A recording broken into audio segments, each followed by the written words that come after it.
সবাই মোদের ভুলে যাবে, নবী আপনি হইলেন না। আল্লাহুম্মা সাল্লি আলা সাইয়্যিদিনা মাওলানা মুহাম্মদ ওয়া আলা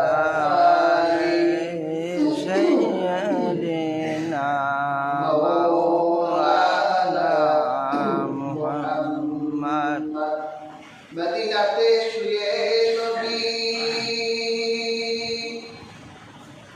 মতের দুরূদ শুনতে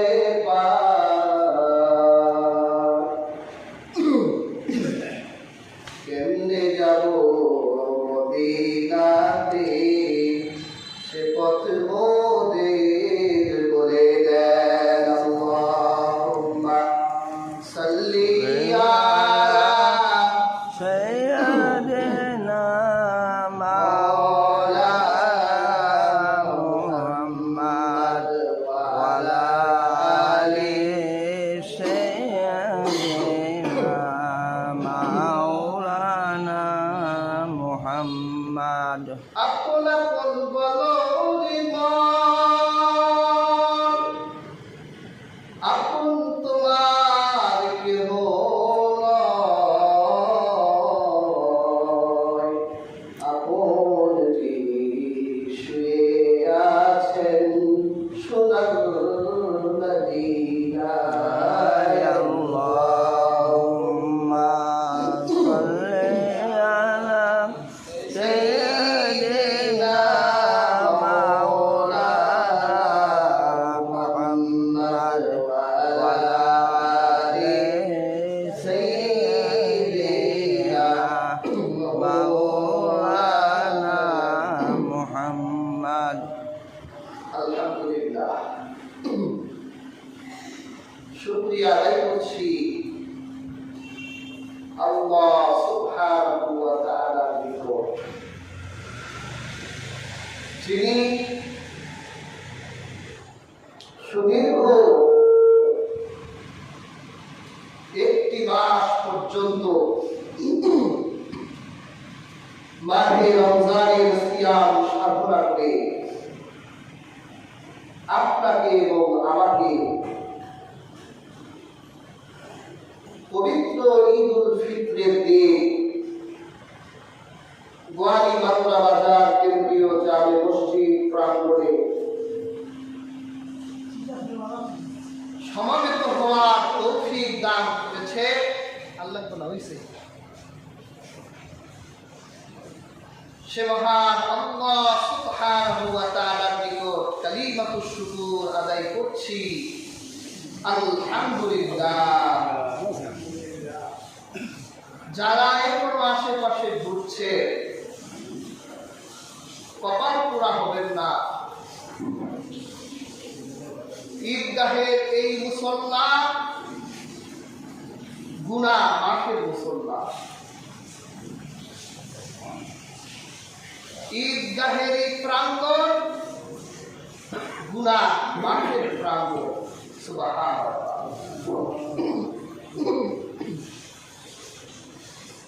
আকাশে আজকের এই দিনটির নাম হলো ইয়াউমুল জায়েজা। আকাশে আজকের এই দিনের নাম হলো পুরস্কারের দিন। সুবহানাল্লাহ। কিসের পুরস্কার? আমাদের দেশে প্রতিযোগিতা হলে বিজয়ী প্রতিযোগীদেরকে পুরস্কার দেওয়া হয়, তাই না? যে প্রথম হয় তাকে দামি পুরস্কার দেওয়া হয়, যে দ্বিতীয় হয় তাকে তার চেয়ে একটু কম দামে পুরস্কার দেওয়া হয়, যে তৃতীয় হয় তাকে একটু তার চেয়ে কম দামে পুরস্কার দেওয়া হয়। আল্লাহ তাআলা আজকে পুরস্কার দিবে, কিন্তু আমার আল্লাহর খাজানায় কোনো কম দামের পুরস্কার নাই। সুবহানাল্লাহ।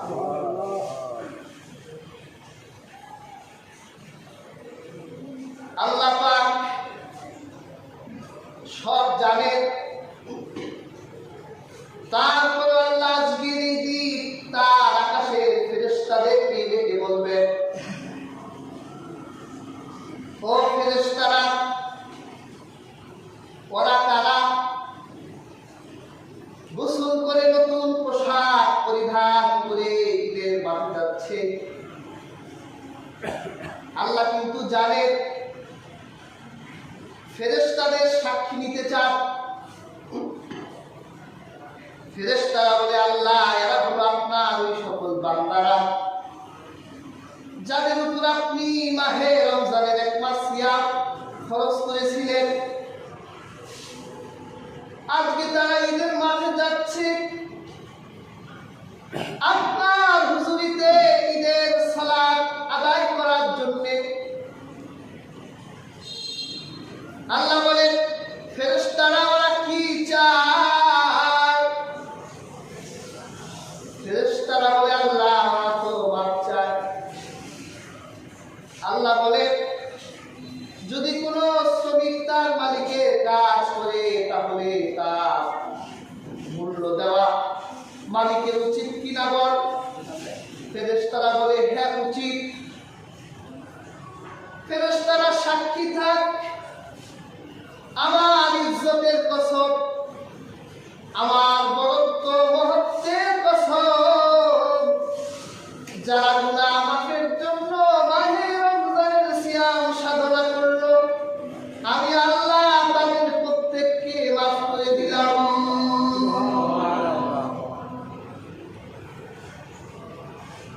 আল্লাহ মাফ দিয়ে পুরস্কার দিবে। সুবহানাল্লাহ। তার মানে বোঝা যায় আজকের দিনের পুরস্কার হবে গুনাহ মাফের পুরস্কার। কি বলে, আমরা নিষ্পাপ বেহেশতি হতে চাই কি চাই না? বাইরে থাকলে নিষ্পাপ হওয়া যাবে? চার দোকানে থাকলে ওখানে নিষ্পাপ হওয়া যায় না। মায়ের পেট থেকে জন্ম নেওয়া সপ্ত শিশু যেমন নিষ্পাপ হয়ে যায়, ঈদগাহের মুসল্লি ঈদের নামাজ পড়ে তওবা করে বাড়ির দিকে রওনা হওয়ার সময় যেন তার মা তাকে কেবল জন্মদান করত। কাজেই যারা আশেপাশে ঘোরাফেরা করছে, কপাল পুরা বেটা, দ্রুত ওয়ালি বাংলা বাজার কেন্দ্রীয় জামে মসজিদ প্রাঙ্গণে চলে আসুন। প্যার হাজির, মুসলমানদের সবচেয়ে বড় দুটি ধর্মীয় উৎসবের একটি হল ঈদ উল ফিতর। ঈদের কিছু সুন্নত আছে। রাসূলুল্লাহ বলেছেন, ঈদের সুন্নত হলো তাড়াতাড়ি জাগ্রত হওয়া। কি বলে, এখনো অনেক কপাল পোড়া আছে যারা এখনো ঘুমিয়ে আছে, আছে না? ঘুম থেকে উঠে যা কথা ছিল ফজরের সময় উঠে যাওয়া,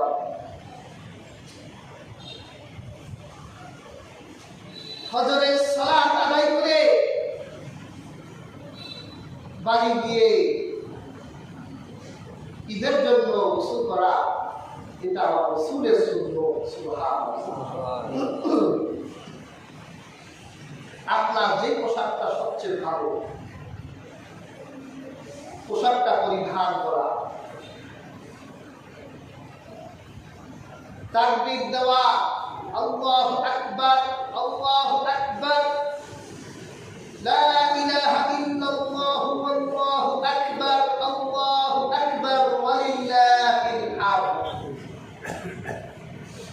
এই তাকবীর দেওয়া।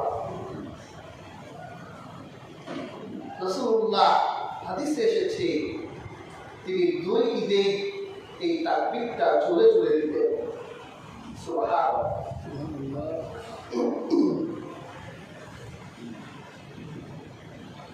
এই তাকবীরের ভিতর আমার আল্লাহর বরকত আছে,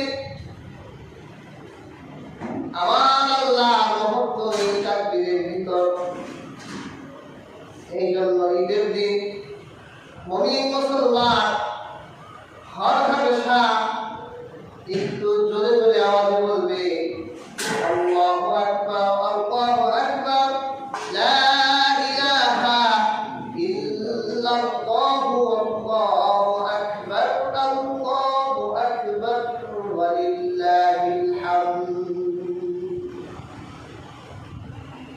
এইভাবে তাকবীর দিয়ে আসতে হবে, আবার তাকবীর দিতে দিতে বাড়বে। প্রিয় হাজরিন, নতুন পোশাক পরিধান করবেন, ভালো পোশাক যেটা আল্লাহর হাবিব সাল্লাল্লাহু আলাইহি ওয়াসাল্লাম ঈদের দিন ভালো পোশাক পরতেন। আল্লাহর রাসূল ঈদের দিন সুগন্ধি ব্যবহার করতেন, সুগন্ধি ব্যবহার করতেন।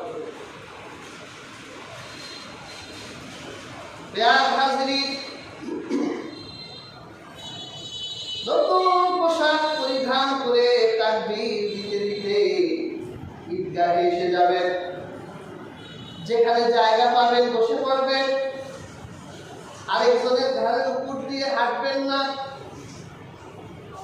পুরস্কারের দিন যদি আপনি মানুষকে কষ্ট দেন, তাহলে আমার আল্লাহ নারাজ হবে। আমার আল্লাহ পাক আপনার জন্য পুরস্কার মাহরুম করে দিবেন। আপনি যেই হন না কেন আর যাই হন না কেন, ঈদগাহে এসে যেখানে জায়গা পাবে সেখানেই বসে পড়বেন। নাকি আবার বলবেন আমি সলিমুদ্দিন খান, পরে আসছি তো কি হয়েছে, সবার ঘরের উপরটা হেঁটে হেঁটে আছে না সলিমুল্লাহ খানটা, সামনে বসে যায়, জায়গা না থাকলেও ঘরের চাপে। এটা করা যাবে না। পুরস্কারের দিক মাহরুম হয়ে গেলে এর চেয়ে কষ্ট আর কিছু হতে পারে। প্রিয় হাজিরিন, হযরত ওমর রাদিয়াল্লাহু তাআলা আনহু এক ঈদের দিন ঈদগাহে গেলে ঈদের নামাজ পড়লেন। সমস্ত সাহাবীদের মনের ভিতরে আনন্দ চেহারায় উৎফুল্ল, সবার চেহারার ভিতরে হাসি খুশি। হঠাৎ করে দেখে আমিরুল মুমিনিন হযরত ওমর, তার চোখ বেয়ে বেয়ে ঝর্ণার পানির মতো, ঝর্ণার বৃষ্টির ফোঁটার মতো তার চোখ দিয়ে পানি ঝরে পড়ছে।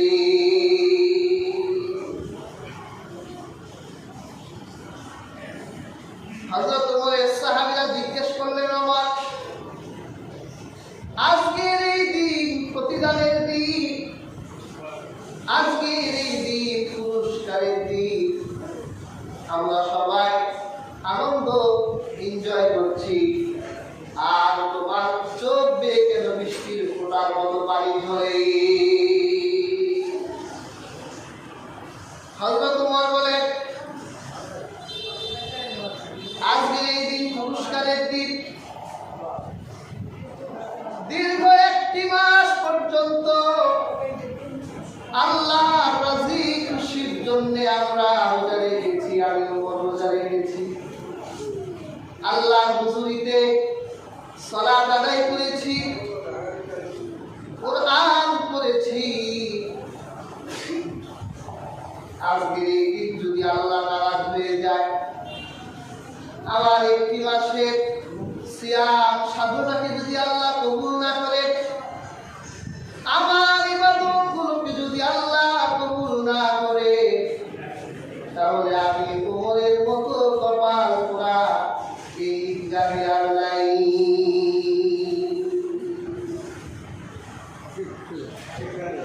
কাজী হাজিরি কপাল পোড়া হওয়া যাবে না, নিষ্পাপ হওয়ার জায়গা আমার আল্লাহ হুজুরিতে সে নামাজ আদায় করে নিষ্পাপ হওয়ার জায়গা, পুরস্কার পাওয়ার জায়গা।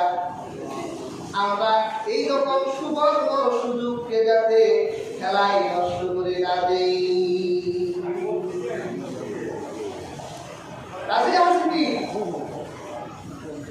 এখনো যারা চারদিকে ঘুরছে, দ্রুতই চলে আসে, কপাল পোড়া না হয়ে যায়।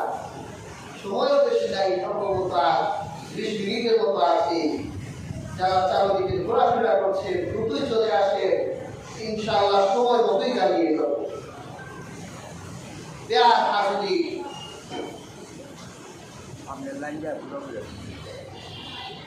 যারা পেছনে আছেন সামনে টাকাটা পুরো করে বসে।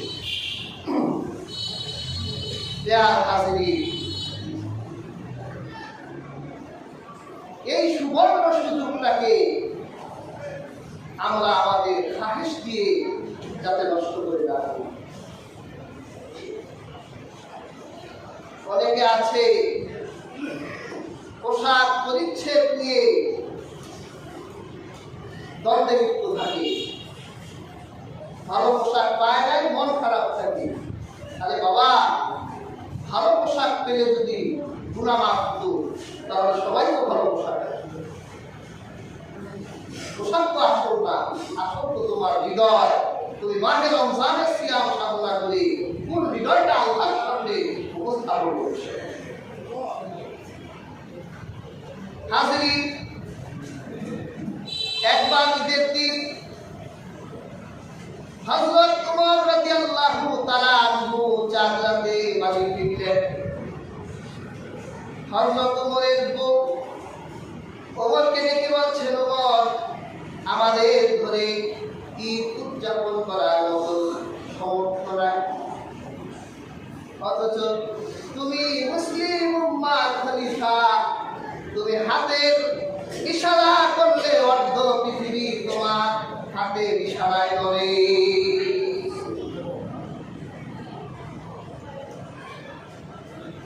আর আমরা তো রাজা বাদশাহ নাক পোশাকের অভাব নাই। হযরত ওমর বলল, কি করবো বলো? আমরা না হয় নতুন পোশাক পরিধান না করলাম, ঈদের এই আনন্দকে আমরা হয়তো স্যাক্রিফাইস করতে পারবো, কিন্তু ঘরের বাচ্চাদের জন্য তো তাদের মুখে তো একটু হাসি ফুটানো আমাদের দরকার।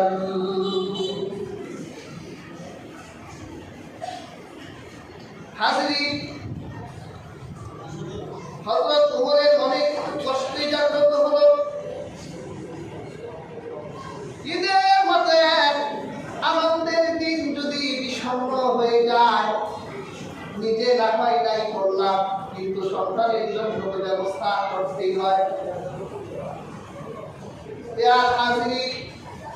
হযরত ওমর রাদিয়াল্লাহু তাআলা আনহু মুসলিম উম্মাহ খলিফা, ঘরে বসে একটা চিঠি লিখলেন বাইতুল মালে, অর্থ মন্ত্রণালয়ে হযরত ওমরের চিঠিটা নিয়ে যাওয়া হলো। অর্থমন্ত্রী ছিলেন হযরত আবু উবাইদা রাদিয়াল্লাহু তাআলা আনহু। খলিফার পক্ষ থেকে চিঠি ধরে হযরত আবু উবাইদা আমিরুল মুমিনিনের চিঠিটা নিলেন। দেখে চিঠির ভিতরে লেখা, বিসমিল্লাহির রহমানির রহিম, আমি আমিরুল মুমিনিন হযরত ওমর, আমার ঘরের অবস্থা ভালো না, ঈদ করার মতো সমর্থ আমার ঘরে নাই, নিজে না হয় ভালো পোশাক ভালো খাবার নাই খেলাম, কিন্তু দেখে, তাদের দুঃখ দেখে আমি ওমরের মন সয় না। এই জন্য তোমার কাছে চিঠি লিখলাম, আমার আগামী 1 মাসের যে ভাতা আছে, বেতন আছে, অগ্রিম 1 মাসের বেতন যাতে আমাকে দিয়ে দেওয়া হয়।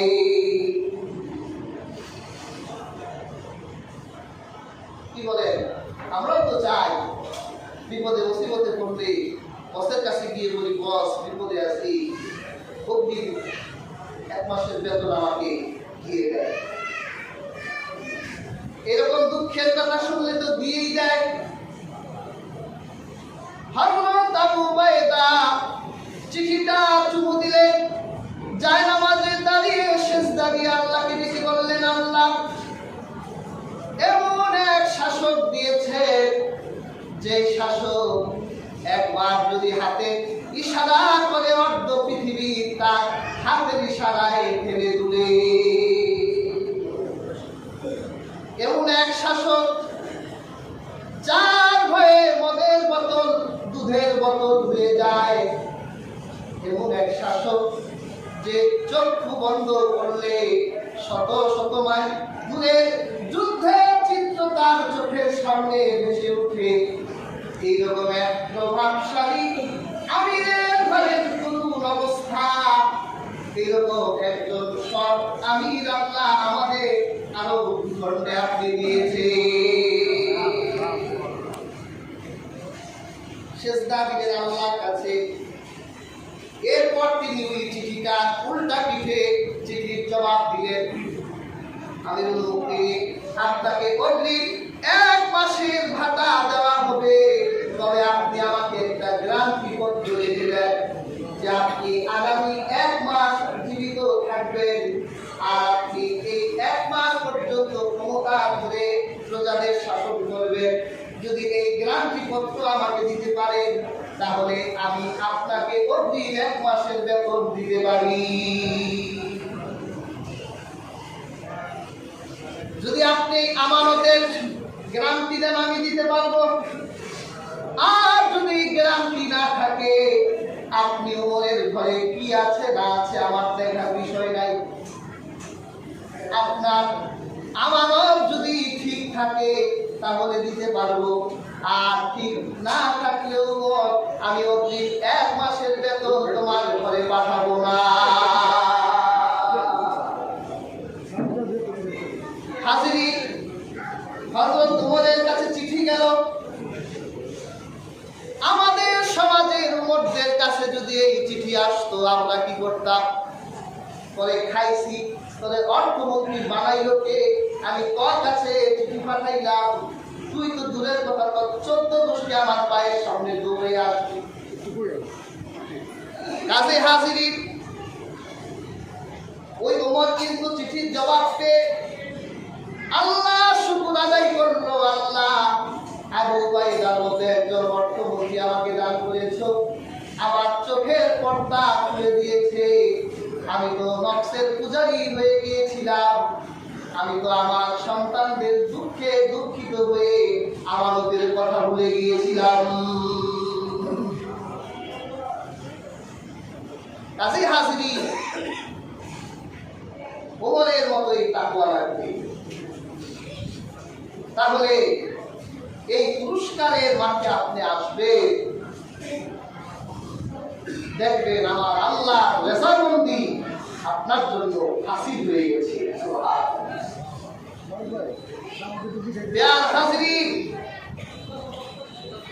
এবং যারা দূরে মাইকের আওয়াজ যতটুকু পর্যন্ত যাচ্ছে, দ্রুতই ইমামরা বাজার কেন্দ্রীয় জামে মসজিদ প্রাঙ্গণে চলে আসুন। ইনশাআল্লাহ আমরা নির্ধারিত 8টার সময় নামাজে দাঁড়িয়ে যাব। সময়ও বেশি নাই, আর 10 মিনিট সময় সংগ্রহ আছে। যারা দ্বিতীয় কাতারে আছেন, প্রথম কাতারটা পূর্ণ করে আমরা বসি, তাহলে পেছনের মানুষগুলো বসতে পারবে। প্রথম কাতারে চলে আসুন আপনারা। যারাই আসবো কাতা পূর্ণ করে বসবো ইনশাআল্লাহ। এবং যারা ছোট্ট নাবালিগ বাচ্চারা আছে তোমরা পেছনে থাকবা। প্রিয় হাজিরিন, কাজে আজকের এই পুরস্কারের এই দিনে আমরা পুরস্কার আল্লাহর পক্ষ থেকে সবাই বলেন পেতে চাই কি চাই না? আমরা আমাদের গুনাহ মাফ করতে চাই কি চাই না? গুনাহ মাফ করতে চাই। কাজেই গুনাহ মাফের যে কোয়ালিটি গুলো দরকার, এই কোয়ালিটি গুলো অর্জন করতে হবে। কোয়ালিটি গুলো কি? আল্লাহ রাসূল তো রাগ করেছে যারা মাহে রমজানের সিয়াম সাধনা করলো না, আল্লাহ রাসূল বলেছেন তারা যেন আমাদের ঈদগাহে না আসে। আল্লাহ রাসূল প্রকৃত পক্ষে আসতে নিষেধ করেছেন। আল্লাহ রাসূল রাগ করেছে। আল্লাহ রাসূল রাগ করে বলেছে যারা সিয়াম সাধনা করে না তারা যেন আমাদের মুসল্লায় না আসে। তারা তো আসবে, যদি তারা আসে তাহলে তাদেরকে তওবাকারী হয়ে যেতে হবে। যে আল্লাহ আমরা তওবাকারী হয়ে গেলাম, আজকে এতগুলো মানুষকে মাফ করে দিবে। অনেক ভালো ধানের সাথে সিরাও তো বিক্রি হয়ে যায় না? আল্লাহ তওবা করলাম, এই ভালো ধানের সাথে আমাদের সিরাগুলোকে আল্লাহ আপনি মাফ করে দেন। এই হৃদয়টা আজকে আপনার বদ্ধমূল করতে হবে। যদি আপনি এটা বদ্ধমূল করতে না পারেন তাহলে আপনার মতো কপাল পুরা এই আকাশের নিচে আর হবে না। তওবাকারী হবে, তওবা নাদামা লজ্জা নিয়ে আজকে ঈদগাহে বসে যাবে, জীবনের গুনাহের কথাগুলো স্মরণ করবে। প্রিয় হাজিরিন, 1 মাস পর্যন্ত সিয়াম সাধনা করলেন। কি বলেন, এই 1 মাস কি দিনের বেলা আমরা খেতে পেরেছিলাম? আমার কথা মনে বুঝেন নাই আপনারা?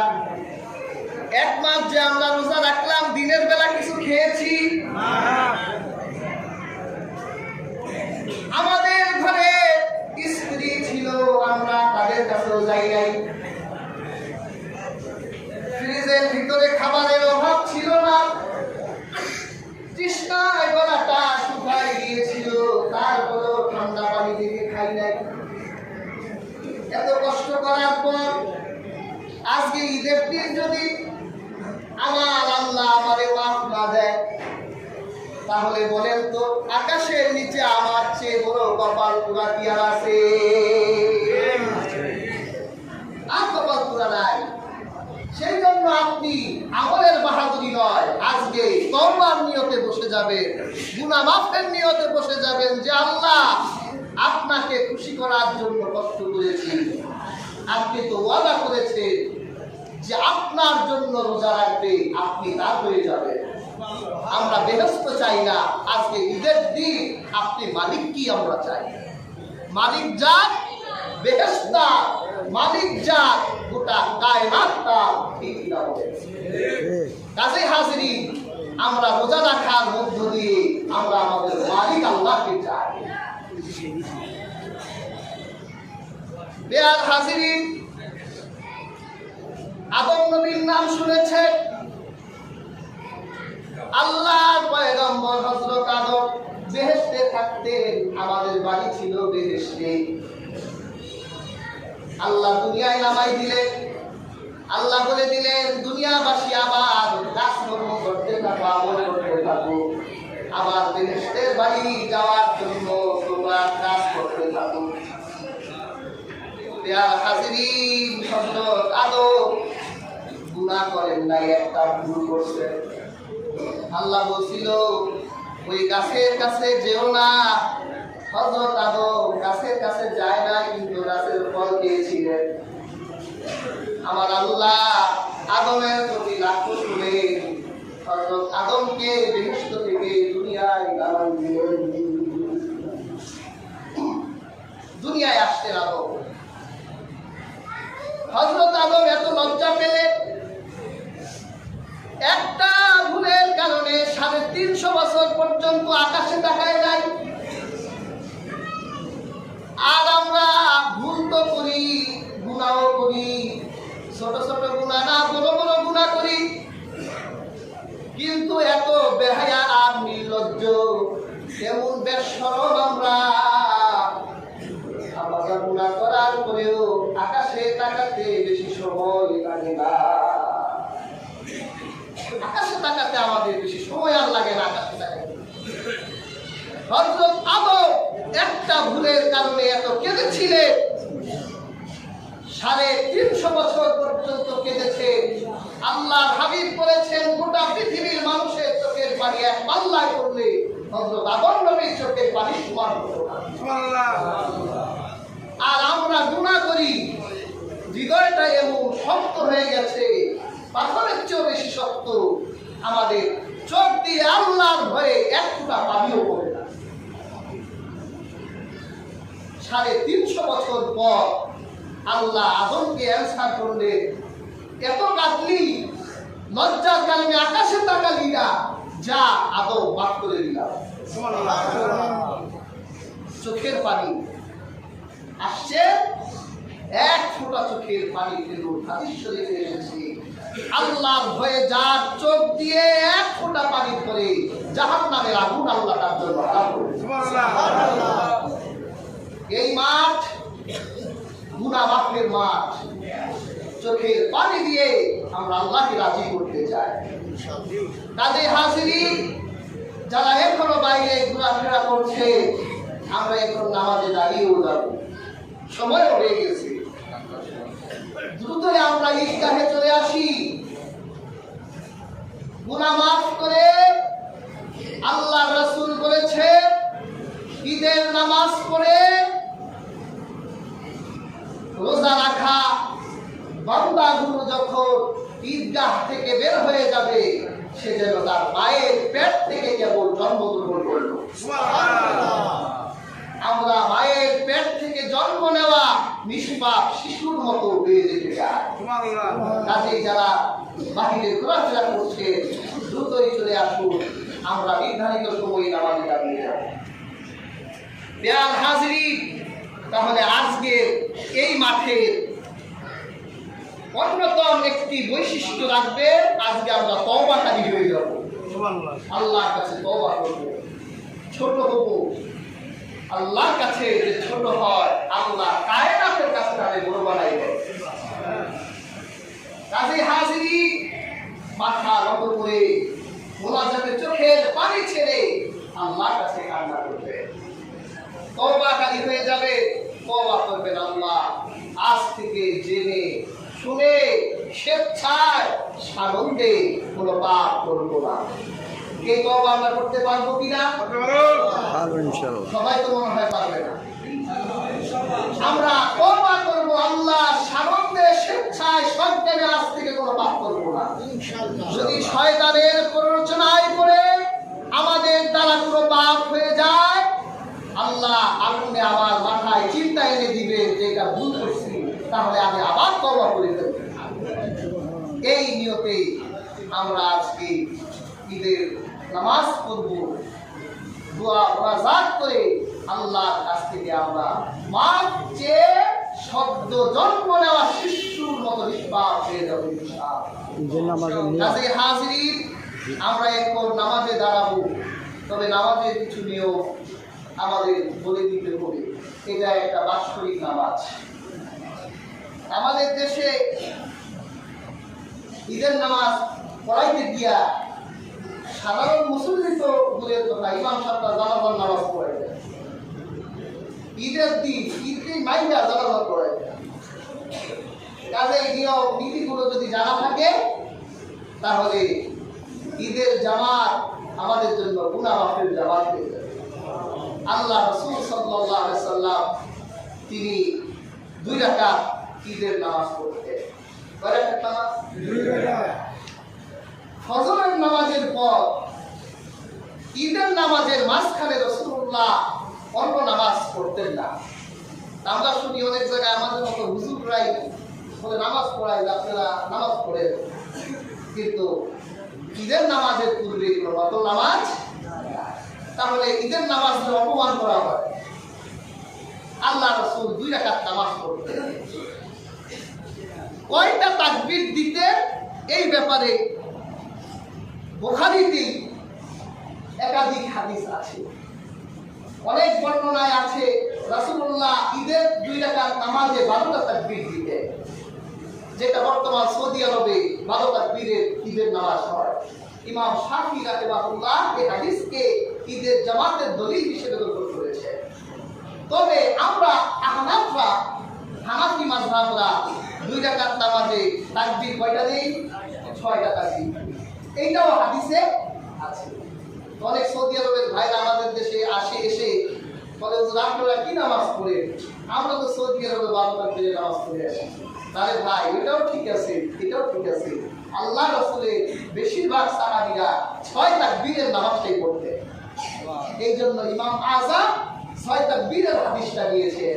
2 রাকাত নামাজে অতিরিক্ত রাসূলুল্লাহ 6টি তাকবীর দিতেন। প্রথম রাকাতে 3টি তাকবীর, দ্বিতীয় রাকাতে 3টা তাকবীর। আল্লাহর হাবিব দাঁড়িয়ে যেতেন। এরপর নিয়ত আমাদের দেশে শিখাই দিতে হয়, আরবিতে বলাই দিতে হয়। আসলে আপনারা আসছেন, নিয়তের ফরজিয়াত হাসিল হয়ে গেছে। আমরা যখন নামাজে দাঁড়িয়ে যাব, আল্লাহ রাসূল সাল্লাল্লাহু আলাইহি ওয়াসাল্লাম তিনি বলো আল্লাহু আকবার বলে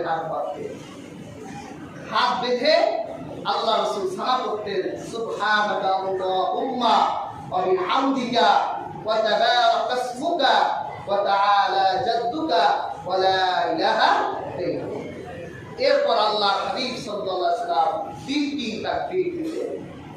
হাত ছেড়ে আল্লাহু আকবার, হাত ছেড়ে দিতেন, হাত বাঁধতেন না, হাত ছেড়ে দিতেন। এরপর আল্লাহু আকবার, আবার হাত ছেড়ে দিতেন। এরপর তৃতীয় তাকবীর আল্লাহু আকবার, হাত ছেড়ে দিতেন। ইমাম সাহেব সূরাতুল ফাতিহা পড়বেন, এরপর যে কোনো কিরাত করবেন, করে তিনি রুকুতে চলে যাবেন। আপনারাও সিজদা, আপনারাও সিজদা। দ্বিতীয় রাকাতে দাঁড়িয়ে প্রথম রাকাতে শুরুতে তাকবীর দিয়েছিলাম, আর দ্বিতীয় রাকাতে শেষে তাকবীর দেব। ইমাম সাহেব দাঁড়িয়ে তিনি সূরাতুল ফাতিহা পড়বেন এবং যে কোনো একটি কিরাত পড়ে রুকুতে যাওয়ার আগে আবার তিনি হাত ছেড়ে তাকবীর দিবেন, আল্লাহু আকবার, হাত ছেড়ে দিবেন, আল্লাহু আকবার, হাত ছেড়ে দিবেন, আবার আল্লাহু আকবার, হাত ছেড়ে দিবেন এবং এই হাত ছাড়া অবস্থায় আল্লাহু আকবার রুকুর তাকবীর দিবেন। এরপর আখিরি বৈঠক করে সালাম ফেরানোর পর আল্লাহ রাসূল সাল্লাল্লাহু আলাইহি ওয়াসাল্লাম তিনি খুতবা দিতেন। প্রতি খুতবা, জুমআয় আগে খুতবা পরে নামাজ, ঈদে আগে নামাজ পরে খুতবা। কথা বুঝতে পারছেন? এই পদ্ধতিতে আমরা এখন নামাজে দাঁড়িয়ে যাব। খুতবার সময় কেউ কথা বলবো না, নিয়ম স্তব্ধে খুতবা শুনবো, কারণ খুতবা শোনাটা ওয়াজিব। কাজে হাজিরিন, আমরা নামাজের কাতা পূজা করি, তাকে সামনে দাঁড়াবো। যারা আশেপাশে ঘোরাফেরা করছেন অতি সত্বর দ্রুতই বাড়ি মাত্রা বাজার কেন্দ্রীয় জামে মসজিদ প্রাঙ্গণে চলে আসুন। এরপরই আমরা নামাজের জন্য কাতা পূজা করছি।